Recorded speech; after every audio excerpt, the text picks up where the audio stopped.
Hello बच्चों, let us read the question first.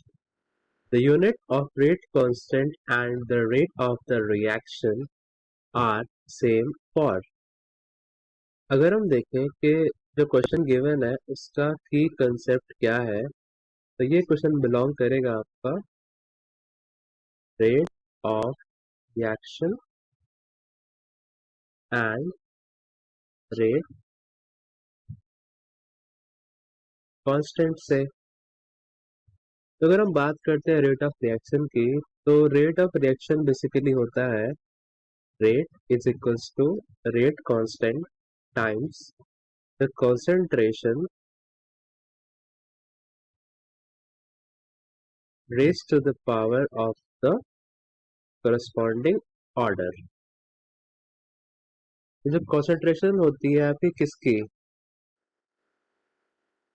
Reactants की, और यहाँ पर n क्या है आपका, ऑर्डर ऑफ रिएक्शन। तो हमें जो पूछ रहा है वो कि unit of rate constant is equal to the rate of the reaction. ये कब होगा, जब आपका रेट कांस्टेंट बराबर होगा आपके रेट के। तो चलिए देखते हैं। जैसे कि अगर हम बात करते हैं जीरो ऑर्डर की,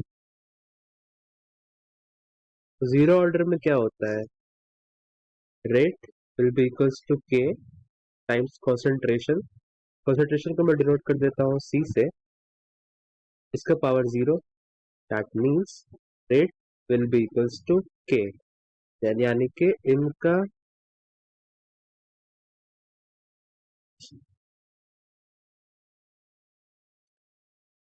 यूनिट्स होगा सेम। पर बात कर लेते हैं अगले वालों की भी। मान लेते हैं फर्स्ट ऑर्डर की, तो उसका क्या होगा, उसका होगा कि rate will be equals to k times concentration का पावर वन, यानी कि के इंटू सी। सो यहाँ पर रेट एंड रेट कांस्टेंट का यूनिट सेम नहीं होगा। सिमिलरली अगर सेकेंड ऑर्डर और थर्ड ऑर्डर की बात करें,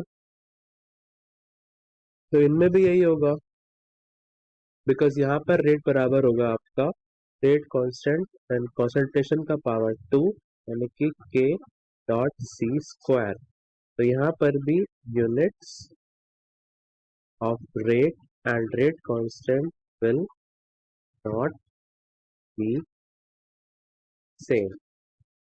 और थर्ड ऑर्डर में भी के कॉन्सेंट्रेशन का पावर थ्री, यानी कि के डॉट सी क्यूब।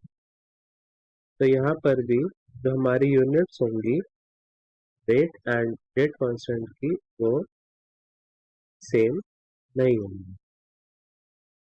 तो इससे हमें पता चलता है कि जो जीरो ऑर्डर का रिएक्शन है उसी में सिर्फ रेट बराबर है रेट कांस्टेंट के यूनिट के, दोनों का यूनिट सेम है, यानी कि option two, that is zero order, will be the correct answer.